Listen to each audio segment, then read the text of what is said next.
Assalamualaikum warahmatullahi wabarakatuh. Innal hamdalillah nahmaduhu wa nasta'inuhu wa nastaghfiruh wa na'udzu billahi min shururi anfusina wa sayyiati a'malina. May yahdihillahu fala mudilla lahu wa may yudlilhu fala hadiyalah.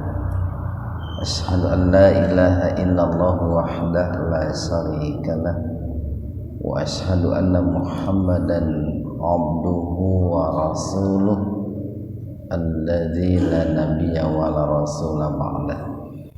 Hadirin ikhwatul iman, jemaah Majelis Tafsir Illiyin, mudah-mudahan senantiasa mendapatkan ridho dan ampunan Allah Subhanahu wa taala. Kajian tafsir di Majelis Tafsir Illiyin pada kesempatan subuh ini membahas surat Ali Imran ayat 144, halaman 68. Ali Imran ayat 144. Untuk sementara bahasan tajwidnya kita lewat dulu. Ikhwanu fiddin arsyadakumullah. Ali Imran ayat 144 ini masih berbicara seputar perang Uhud. Perang Uhud itu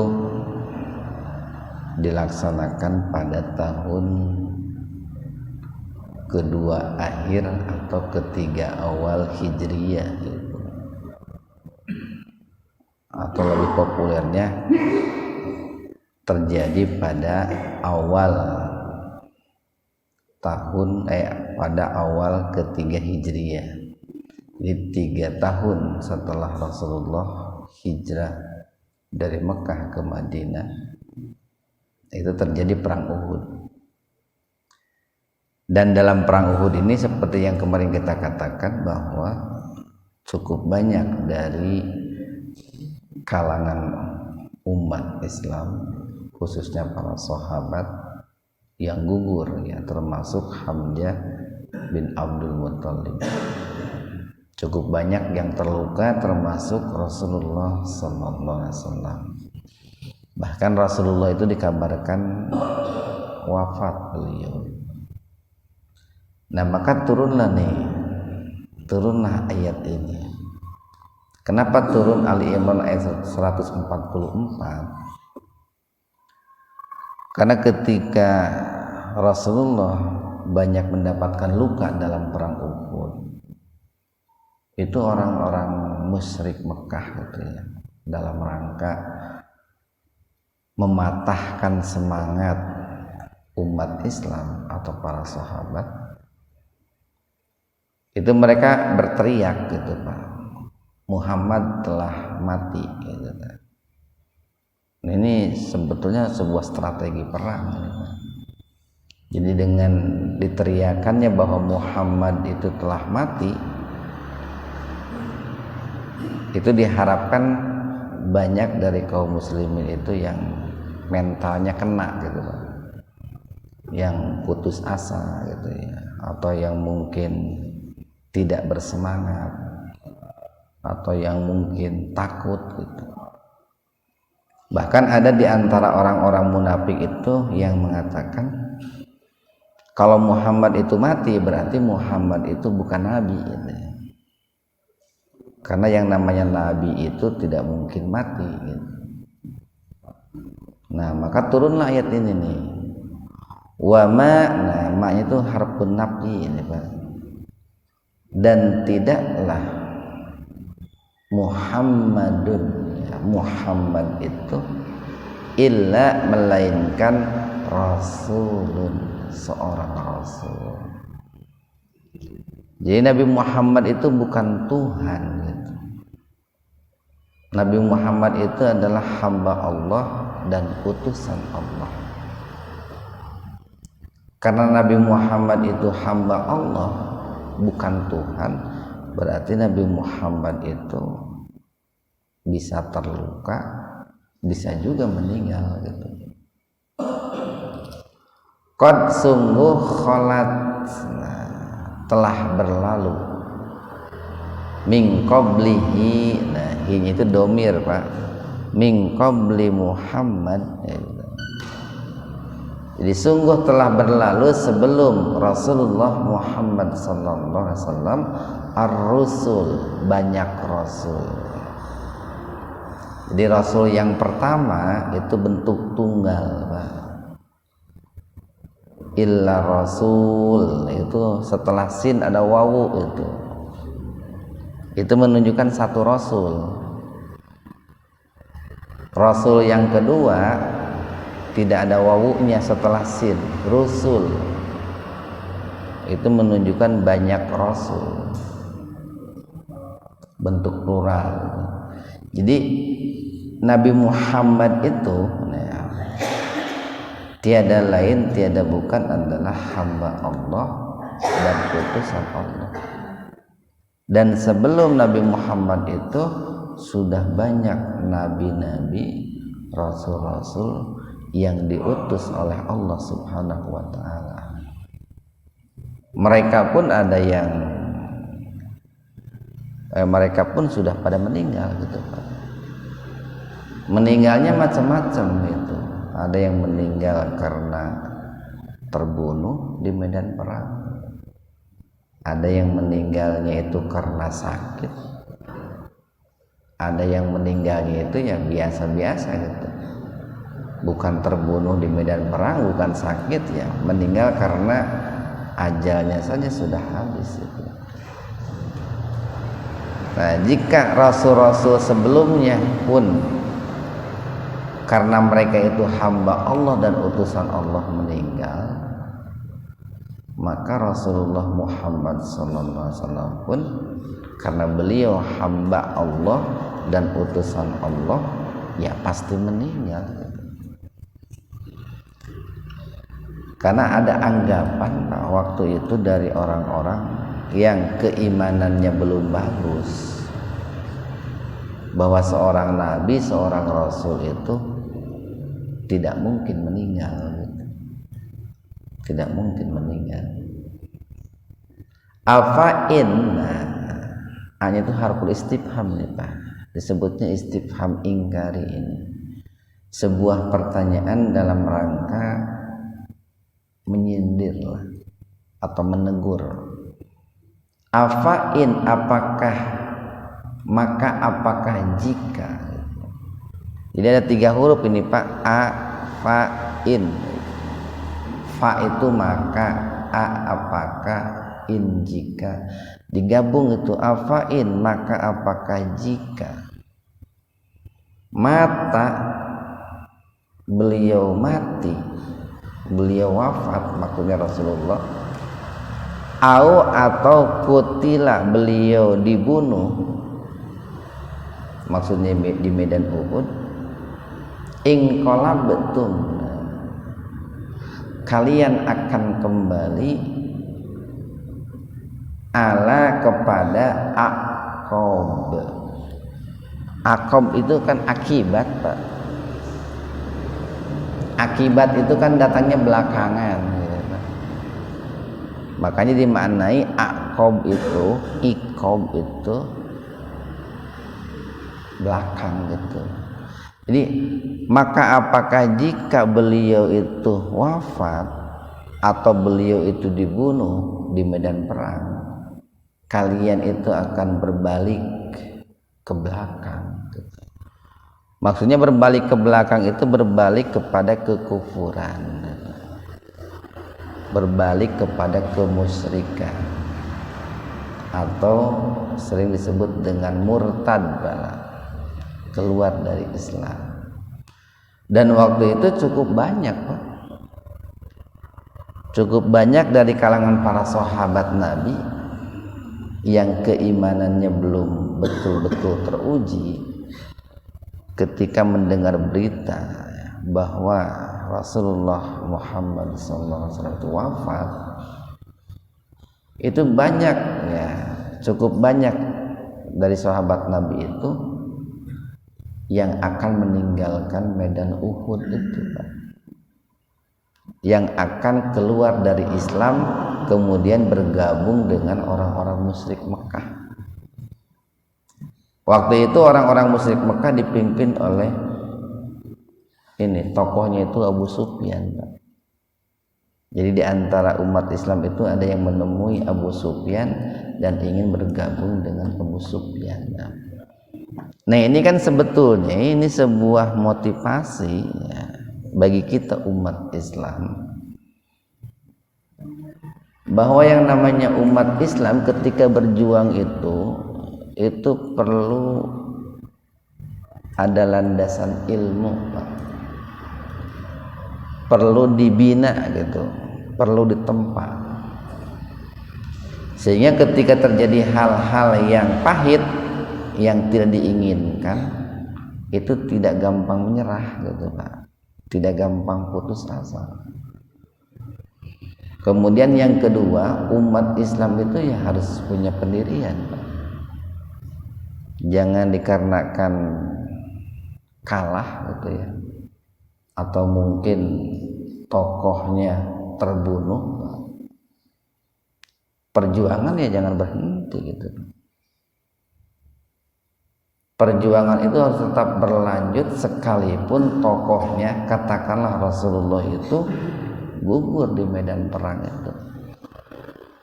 Jadi dengan gugurnya Rasulullah bukan berarti perjuangan harus berhenti, Pak. Termasuk barangkali hari inilah umpamanya sekarang ada tokoh-tokoh Islam yang berjuang, kemudian katakanlah harus dipenjara atau harus gugur sebagai syuhada atau meninggal karena sakit dan lain sebagainya. Ya perjuangan jangan berhenti. Kita kan berjuang bukan untuk tokoh, Pak. Umat Islam itu kan berjuang bukan untuk seorang tokoh, tapi untuk mencari ridha Allah. Umat Islam itu kan mengabdi bukan kepada Rasulullah tapi kepada Allah. Mengapa dengan gugurnya Rasulullah perjuangan harus berhenti? Nah, kan begitu. Jadi kalau dengan gugurnya Rasulullah saja umat Islam harus terus melanjutkan perjuangan Islam, apalagi kalau dengan gugurnya seorang tokoh A, tokoh B, tokoh C. Ya tetap. Kita lanjutkan nih. Kalau menurut bahasa orang sekarang mah, kita itu harus tetap berjuang sekalipun matahari itu berhenti berputar, katanya gitu. Itu. Waman maka barang siapa yang qalib, yang kembali, namun diurang mah dibalik mah lain yang qalibnya balik cenah. Yang qalib teh hurufnya haru apa? Balik teh ba lam qaf rek mana rek balik cenah gitu. Jadi mah yang qalib tuh. Wa may yang qalib maka barang siapa yang kembali ala kepada akibaihi, kepada akibah ini nih bagian belakang tubuh manusia, Pak. Atau bisa juga akibah itu akibat itu. Akibat itu datangnya kemudian. Jadi barang siapa yang kembali kepada kekufuran, kepada kemusyrikan, kepada kejahiliahan dikarenakan wafatnya Rasulullah atau terbunuhnya Rasulullah, falan maka sekali-kali yadurro akan memadaratkan Allah terhadap Allah syai'an sedikit pun. Jadi bagi Allah itu tidak rugi gitu. Bagi Allah itu tidak akan menjadi rugi, tidak akan menjadi madarat ketika ada umat Islam yang kembali menjadi kufur atau menjadi musyrik. Tapi madaratnya itu akan kembali kepada dirinya, kerugiannya itu akan kembali kepada dirinya. Nah ini ayat ini kalau kita baca dalam kitab Sahih Bukhari itu pernah dibacakan oleh Abu Bakar As-Siddiq gitu, Pak, 2 kali. Dalam arti dalam 2 peristiwa besar. Pertama dalam peristiwa Uhud, yang kedua dalam peristiwa ini ketika Rasulullah sakit kemudian dikabarkan bahwa beliau itu meninggal dunia. Waktu itu kan Umar bin Khattab marah besar itu ketika ada yang mengatakan bahwa Rasulullah itu meninggal dunia. Beliau sampai mengatakan, siapapun yang mengatakan Rasulullah itu meninggal akan saya tebas lehernya dengan pedang. Nah kemudian Abu Bakar itu membacakan ayat ini nih. Ini bisa dibaca dalam kitab Sahih Bukhari itu pertama dalam bab jihad itu. Ada pembahasan itu Sahih Bukhari itu bab jihad. Yang kedua dalam bab ketakwaan para sahabat itu. Nah sehingga para ulama mengatakan karena Abu Bakar As-Siddiq itu membacakan 2 ayat ini dalam 2 peristiwa besar, itu menunjukkan bahwa keilmuan dan kepekaan Abu Bakar As-Siddiq itu melebihi sahabat-sahabat yang lain gitu. Melebihi sahabat-sahabat yang lain. Jadi pesannya itu begini, Pak, jangan sampai dengan gugurnya Nabi Muhammad atau jangan sampai dengan terbunuhnya Nabi Muhammad kalau kan sebetulnya tidak terbunuh Nabi Muhammad itu. Kalau seandainya Nabi Muhammad itu terbunuh atau gugur, jangan sampai itu mengakibatkan umat Islam, para sahabat itu kembali murtad. Kan begini, Pak, orang itu kadang menjadi baik, menjadi semangat, mendapat hidayah itu karena seorang tokoh, Pak. Kadang awalnya begitu. Cukup banyak orang itu menjadi baik, menjadi soleh karena seorang tokoh. Tetapi jangan terus-menerus bergantung kepada seorang tokoh. Kenapa? Karena seorang tokoh itu kan manusia biasa. Jadi dia bisa saja meninggal suatu saat itu. Nah, jangan sampai karena dia bergantung kepada seorang tokoh kemudian tokohnya meninggal, itu kemudian menjadi murtad kembali atau kembali kepada jahiliyah. Jangan sampai begitu. Maka disinilah dalam beramal, dalam berbuat itu harus targetnya itu adalah dalam rangka mengabdi kepada Allah Subhanahu wa taala. Wa sayajzina, wa dan sa nanti. Yajzina, ada ya itu, Pak, menunjukkan dia itu. Dan dia nanti akan memberi balasan, memberi imbalan. Jaza, Pak, yajzi itu jaza. Dia di sini adalah Allah nih. Wa sayajzillahu, dan nanti Allah akan memberikan imbalan uzrah kepada siapa? As-syakirin, kepada orang-orang yang tetap bersyukur, yang senantiasa bersyukur. Siapa orang yang senantiasa bersyukur itu dalam konteks ayat ini, Pak? Mereka adalah orang-orang yang tetap teguh pendiriannya dalam keimanan, sekalipun mereka mendengar kabar bahwa Rasulullah Sallallahu Alaihi Wasallam itu wafat atau terbunuh. Itu adalah sebuah bentuk syukur itu, Pak. Jadi tetap bertahan dalam keimanan dalam situasi dan kondisi apapun, sekalipun mendengar Rasulullah terbunuh, mendengar kabar Rasulullah terbunuh, tetap beriman. Itu namanya adalah as-syakirin. Kita lanjutkan nih 145. Wa madan wa makana, dan tidak mungkin linafsin suatu jiwa atau sesuatu yang bernyawa, sesuatu yang bernapas, nafsin. Jadi wa makana linafsin, dan tidaklah sesuatu yang bernyawa angtamuta akan mati illa kecuali biidznillah, atas izin Allah, kitaban suatu ketetapan, muajjala yang telah ditetapkan ajalnya, yang telah ditetapkan waktunya. Jadi kalau digabung begini Pak, setiap yang bernyawa itu akan mati, tapi atas izin Allah gitu Pak. Jangan dihilangkan tuh atas izin Allahnya itu. Setiap yang bernyawa akan mati atas izin Allah.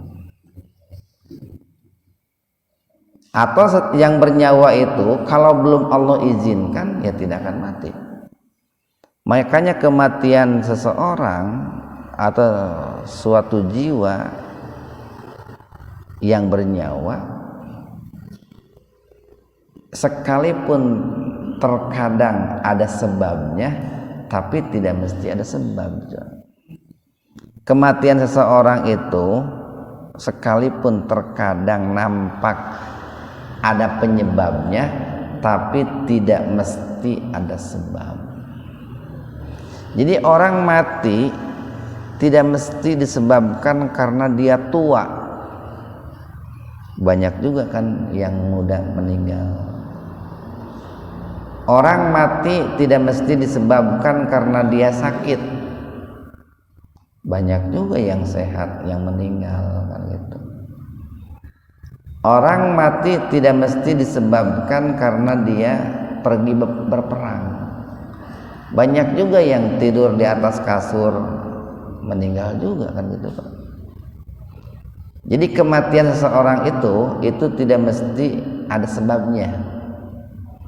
Kalau kitab muajjalanya sudah habis, ketetapan yang sudah Allah tetapkannya sudah habis, dia akan meninggal.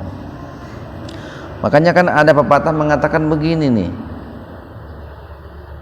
keberanian seseorang itu tidak akan memendekkan umurnya, dan sifat pengecutnya seseorang tidak akan memanjangkan umurnya gitu. Jadi kalau kita nih Pak berani menegakkan kebenaran, itu kan resikonya berat Pak. Tekanan, ancaman itu kan pasti ada. Itu tidak akan memendekkan umur kita. Sebaliknya, ketika kita tidak mau menyuarakan kebenaran karena takut menyuarakan kebenaran, itu pun tidak akan memanjangkan umur kita itu Pak. Makanya kita tidak perlu takut ketika menyampaikan kebenaran, karena kematian itu tidak disebabkan oleh sesuatu apapun. Kematian itu terjadi, satu karena kita bernyawa, yang kedua karena izin Allah. Kalau Allah belum mengizinkan ya tidak akan mati. Nah ini kan dulu nih ayat ini turun berkenaan dengan para sahabat yang mereka akan kembali meninggalkan medan Uhud setelah mendengar kabar Rasulullah meninggal. Mereka takut Pak, ini kalau Rasulullah meninggal apalagi kita gitu. Kalau Rasulullah terbunuh apalagi kita. Lebih baik kita tinggalkan saja medan Uhud. Itu diantara, enggak semua sahabat Pak, diantara sahabat yang keimanannya belum terbina, belum teruji dengan bagus. Diingatkan nih oleh Allah, dengan meninggalkan medan Uhud itu tidak akan mengakibatkan kalian itu bebas dari kematian. Begitu pula dengan berdiam di medan Uhud, itu tidak akan menjadikan kalian mati kalau Allah belum mengizinkan. Ini kan pelajarannya bagi kita sederhananya Pak. Ya kita dalam hidup itu, kalau dulu para sahabat Nabi diingatkan oleh Allah dengan ayat ini dalam peristiwa perang Uhud, ya kita dalam peristiwa perang biasalah Pak. Palingnya perang naon ya tuh orang perang dunia maya orang gitu Pak. Atau perang ini, perang internet lah kita. Hanya perang begitu Pak. Jauh kene karena pedang lagi itu mah. Ngan saukur ngetik perang kitu hungkul. Perang opini lah urang itu. Umat Islam kadang baru dengan opini sudah takut. Nah itu Pak. Waman dan barang siapa yurid menginginkan sawaba imbalan ad-dunya di dunia, nu'tihi, kami kata Allah akan memberikan imbalan itu. Nu'tihi, kami akan berikan kepadanya minha, maksudnya min sawabid dunya, dari kenikmatan dunia itu. Nah ini teguran, pasindiran bagi orang-orang munafik yang mana ketika mereka berjuang pergi ke medan Uhud itu punya niat atau punya motif untuk mendapatkan ghanimah. Jadi barang siapa yang pergi ke medan perang dalam rangka mendapatkan ghanimah, harta rampasan perang, ya kami akan beri itu harta rampasan perang itu. Waman dan barang siapa yurid yang menginginkan sawabal akhirah, imbalan di akhirat, nu'tihi, kami akan berikan kepadanya itu minha, maksudnya min sawabil akhirah, dari imbalan ataupun pahala di akhirat nanti. Nah ini ayat ini Pak, nih ayat ini dijadikan dalil oleh para ulama. Pentingnya kita meluruskan niat dalam setiap amalan yang kita lakukan. Terlebih-lebih ketika kita beramal soleh yang sifatnya ibadah. Dulu saja Pak, dulu nih di zaman Rasulullah ada sebagian sahabat perang di jalan Allah itu Pak, pergi ke medan Uhud itu kan ibadahnya luar biasa itu. Mereka di antara para sahabat yang terjangkit penyakit kemunafikan, ada yang berangkat ke medan Uhud itu niatnya ingin dapat kenikmatan dunia. Mungkin ada tawanan perang perempuan bisa dijadikan istri gitu Pak. Mungkin ada ghanimah, harta rampasan perang, logistik, persenjataan bisa mereka miliki. Nah Allah akan berikan itu, tapi tidak mendapatkan bagian di akhirat. Tapi banyak juga di antara para sahabat yang niatnya mereka pergi ke medan Uhud itu semata-mata mencari ridho Allah, mencari pahala di akhirat. Allah pun berikan. Dan ketika mereka niatnya untuk akhirat, dunia pun kan didapat juga Pak, ghanimah didapat juga, kalau ada persenjataan didapat juga gitu. Nah kalau dalam perang saja itu ibadah tertinggi Pak, terberat lah mungkin. Perang itu kan puncaknya perjuangan itu Pak. Orang makan perjuangannya sholat berempanya nikreh timah ka dieu eta perjuangan orang. Perjuangan kita mah duduk ngaji itu perjuangan Pak. Atau perjuangan kita mah mengeluarkan infak lah 5.000 10.000 itu perjuangan kita. Puncaknya perjuangan itu kan perang itu Pak, mengangkat senjata. Kalau orang berperang saja niatnya demi dunia, semata-mata dunia, Pak, Allah hanya berikan dunia tapi tidak Allah berikan akhirat. Apalagi nih Pak, apalagi dalam amalan-amalan yang tingkat kesulitannya di bawah perang nih Pak. Makanya kita sholat itu Pak, sholat cobalah tempo hari kita sampaikan nih Pak, niatnya itu untuk akhirat Pak. Kita ngaji niatnya untuk akhirat, kita kurban niatnya untuk akhirat, kita sedekah niatnya untuk akhirat. Bahkan untuk akhirat pun ada tahapannya kan, ada 2 tingkat. Satu, menambal dosa kita dulu Pak. Sholat itu pertama menambal dosa. Kalau dosanya sudah tertambal, baru menabung pahala. Sedekah itu niatnya akhirat, satu untuk menambal dosa. Kalau dosanya sudah hilang, baru menabung pahala. Nah, amalan-amalan yang lain seperti itu. Jadi jangan orientasinya dunia, karena kan rugi sekali gitu ya. Orang beramal hanya untuk mendapatkan kenikmatan dunia. Baru kalau kita sudah beramal boleh berdoa meminta kenikmatan dunia gitu Pak. Kan beda Pak ya. Kalau niat kan di awal, niat di awal. Niat sholat duha ikhlas karena Allah. Niat tahajud ikhlas karena Allah. Nanti kan setelah tahajud ada waktu untuk berdoa. Ya Allah, mudah-mudahan boga pamajikan deui nu ngora. Eta mah geus tahajud eta mah Pak. Lain memeh tahajud geus ngadoa hayang pamajikan nu ngora atuh kitu masalah niat tuh. Setelah tahajud baru ngadoa deui. Itu kan beda, niat di awal, doa itu kan di akhir. Walaupun Pak awalnya kadang nih Pak, setan itu di awal sudah suka membisiki, kamu kalau pengen kaya sok niatan sedekah teh hayang beunghar, sok itu setan Pak.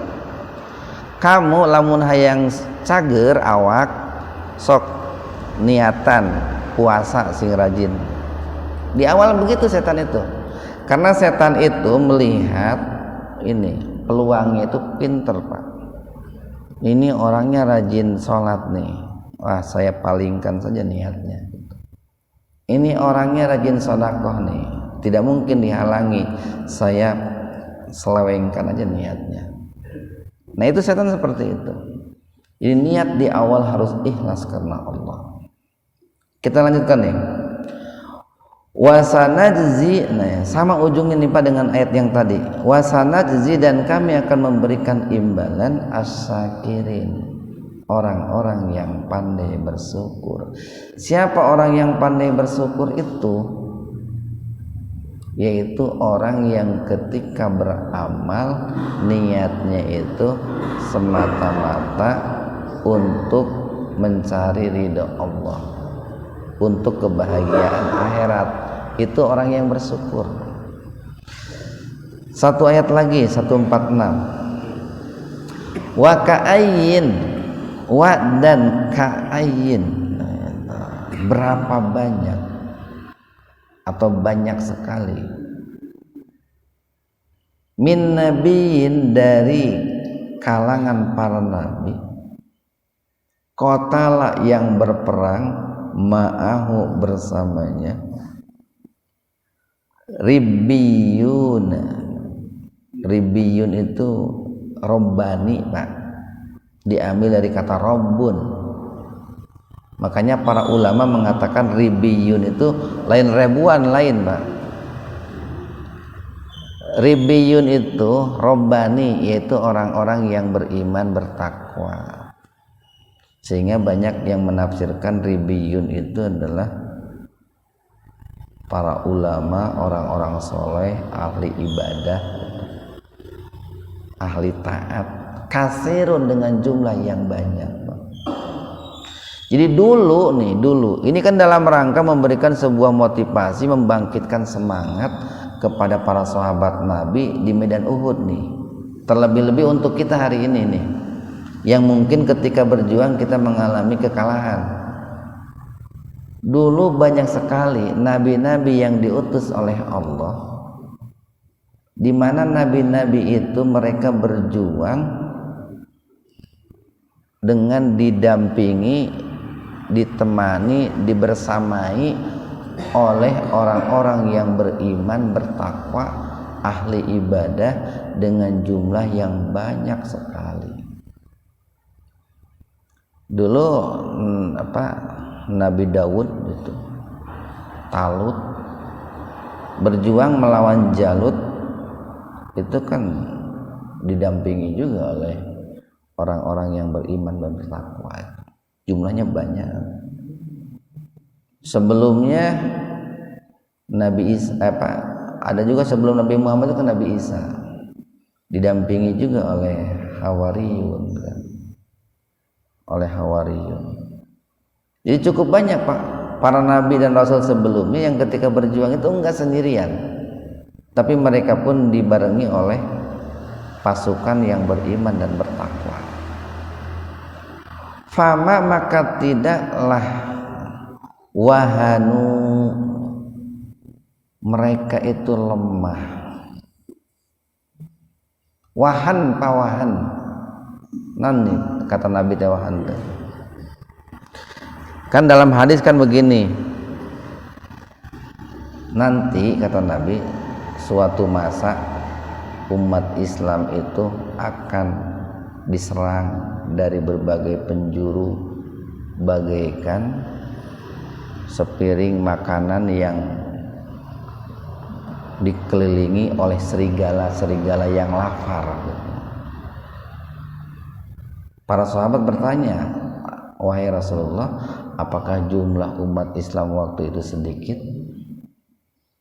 Rasul menjawab, tidak, bahkan jumlah umat Islam itu banyak sekali.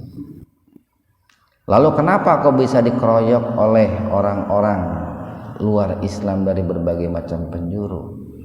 Rasul mengatakan karena mereka terjangkit penyakit wahan.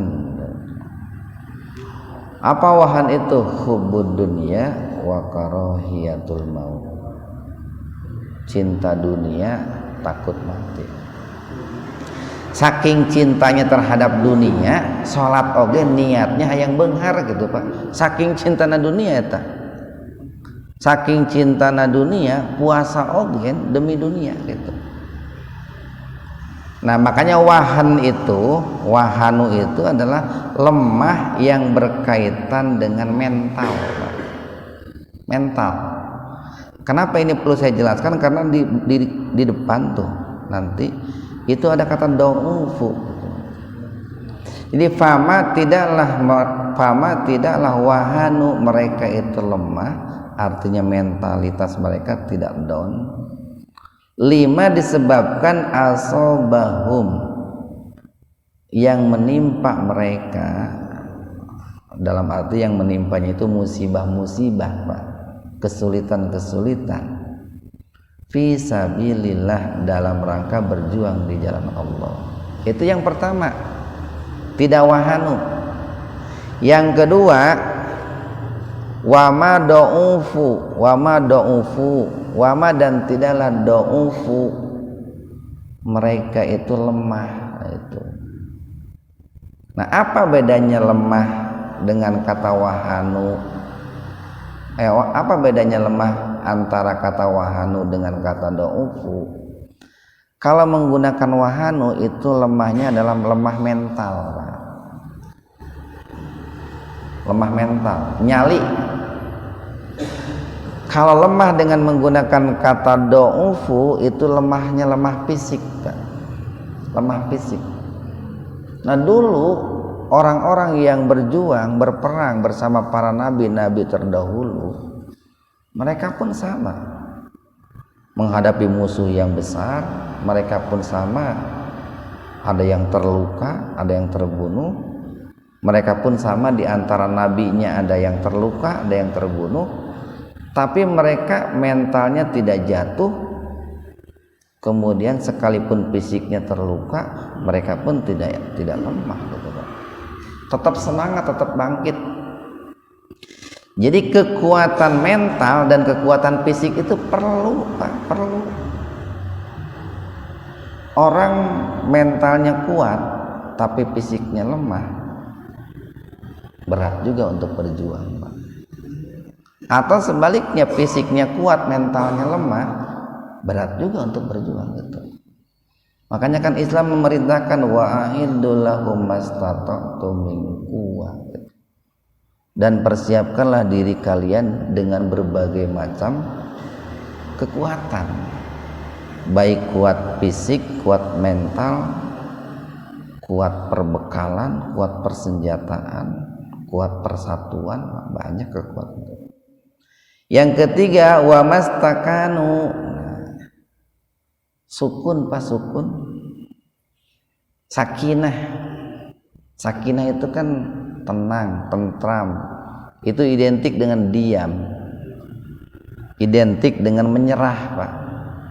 Jadi wa mastakanu, dan mereka itu tidaklah menyerah. Nggak ada para nabi, para rasul dan orang-orang soleh terdahulu yang berjuang di jalan Allah itu mereka menyerah gitu. Wallahu, dan Allah itu yuhibbu, sangat mencintai as-sabirin, orang-orang yang sabar. Jadi kalau melihat nih ayat yang terakhir ini, bahwa orang-orang yang sabar itu adalah satu, orang yang kuat mental, tidak wahanu. Yang kedua, orang yang berusaha untuk memperkuat fisik, tidak do'ufu, kakeureut seutik, kacugak seutik, menimung dahar mung sare gitu. Yang ketiga, mereka itu pantang menyerah. Itu adalah orang yang sabar, Pak. Jadi definisi sabar nih menurut ayat 146 ini ada 3. 1 kuat mental, 2 kuat fisik, 3 adalah orang-orang yang pantang menyerah. Kalau kita gabungkan dari ketiga ayat tadi nih, 1 nih, Pak, setiap jiwa itu akan mati, tapi matinya itu atas izin Allah. Kemudian yang kedua, orang itu tidak akan mati kalau Allah belum mengizinkan, karena kematian tidak mesti ada sebabnya gitu, Pak. Kemudian yang ketiga, kita dalam beramal orientasinya harus akhirat. Kemudian yang keempat, kita harus bersabar, dalam arti kita jangan lemah mental, jangan lemah fisik, dan jangan mudah menyerah. Nah, mudah-mudahan ada manfaatnya untuk kita semua. Subhanakallahumma wa bihamdika, asyhadu an la ilaha illa anta, astaghfiruka wa atubu ilaik. Assalamualaikum warahmatullahi wabarakatuh.